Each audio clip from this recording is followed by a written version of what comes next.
అరే నీకు చాయ్ దానికి పైసలు ఉన్న బీరు పిలిచి తాపిస్తున్న పైసలు ఎక్కడివిరా? నాకడెక్కడో పైసలు ఇంట్లోకి వెళ్ళి 2000 దుప్పుకొచ్చిన నా ఓని కనబడితే అలా ఆపిస్తున్నాయి. నీ తాతన పొక్కిలు చేస్తున్నా. ఇంట్లో పైసలు తీసినా నీ పిల్లం ఏమన్నదారా? నేను అది చాయ్కి 10 రూపాయలు ఇవ్వమంటే అందుకే దుబ్బిసుకొచ్చిన పైసలు ఇంట్లోకి వెళ్ళి. అది ఏడేడు తిరుగుతుందో ఏమో, అది తిరుగుతూనే ఉన్నాను. అది తిరుగుతూనే ఉండాలా, నేను తాగుతూనే ఉండాలి, ఎంజాయ్ చేస్తూనే ఉండాలి. అయ్యో ఈ ముండగోడికి ఇక్కడ పోయిండు, పిల్లలకి పైసలు ఎత్తుకపోయిండు. ఎడవనుకుంటే ఎడగాలిపోయింది ఈ ముండగోడుకు. అయ్యో బాబు 10 సార్ మీ ఏ కనిపించింది ఈ ముండగోడికి పిల్లలకి పైసలు ఎత్తుకపోయిండు. ఎడవనుకున్నారా? ఎడవతా ఈ ముండగోడు ముండవేసి చూద్దాం గారా.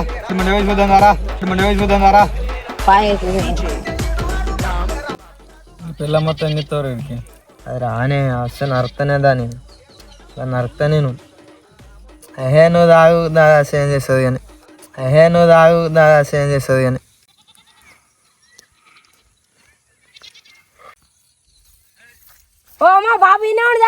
అబ్బా ముండగోడికి ఇన్నే ఉన్నారా? అరే నేను మళ్ళీ వస్తారా? ఏమైందిరా?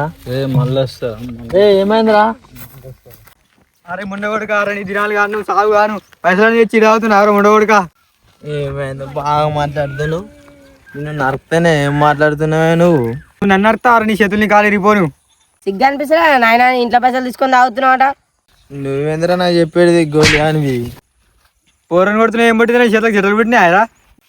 వానేందే నిన్ను సుధ కొడుతానే. అరే లేవురా, ఈ మునవాడికి చాయ్ తినేటట్లేరు తలుగురాయిని.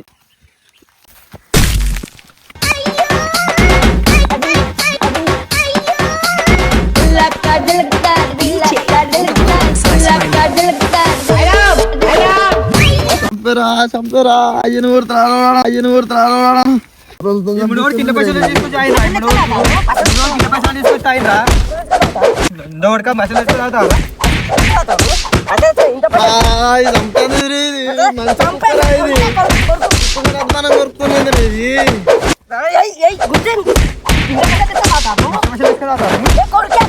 అరే ఆగురా, ఈ మునవాడికి సస్తే పైసలు కూడా లేవురా. మళ్ళీ మునవాడు వస్తారా? సస్తే పైసలు కూడా లేవు. సార్ చాలిపోతే మళ్ళీ ఇంకోసారి వేసినప్పుడు చూద్దాం ఈ సంగతి.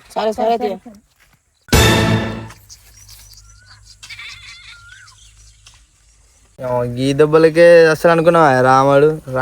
రాముడు మళ్ళా పొద్దుగాల ఇంట్లోకి వెళ్ళి పైసలు లేపేస్తా.